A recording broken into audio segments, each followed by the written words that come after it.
Allegiant Air is dropping its flights between Hawaii and Bellingham. The Bellingham Herald reports that the airline's winter schedule lists Las Vegas and Los Angeles as the only airports offering regular service to Honolulu. The airline said that it just didn't see the demand it expected from Bellingham this season, so it has decided to move its resources elsewhere. Allegiant continues to offer flights out of Bellingham to California, Nevada, and Arizona. Meantime, Alaska offers regular flights between Bellingham and Hawaii, but has no plans to expand service. Work is underway to restore the very first Boeing 747 that was ever built. This is so cool, and it's all happening at the Museum of Flight in Seattle. Our own Jeff Van Sant takes a look at the history behind the first jumbo jet that really forever changed the face of aviation. September 30th, 1968, first giant 747 is presented to the world. A first of its kind, a jumbo jet that pushed the bounds of aviation, forever changing how people moved about the globe.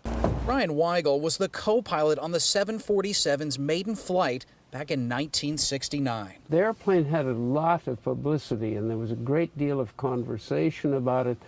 There were skeptics who said, you know, nothing that big can fly. And it was an event unfolding on the world stage. And there was a huge press from all over the world.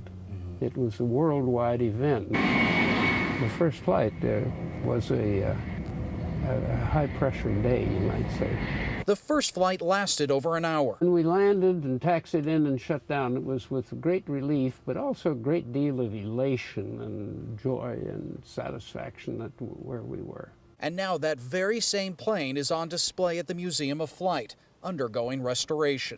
I needed a lot of work to try and represent or simulate some of the test environments the airplane has seen throughout its life. They're also restoring an old lounge to its 60s style glory. You had a lot of important people sitting up here, you know, Juan Tripo, Pan Am, William Patterson of United Airlines. They all sat up here at some point to take a look at this plane and go on a flight with them, and as Boeing was trying to sell this aircraft. For Brian, it's a part of his legacy that will now live on for generations to experience. Very gratified that the museum is able to get it back in good shape again.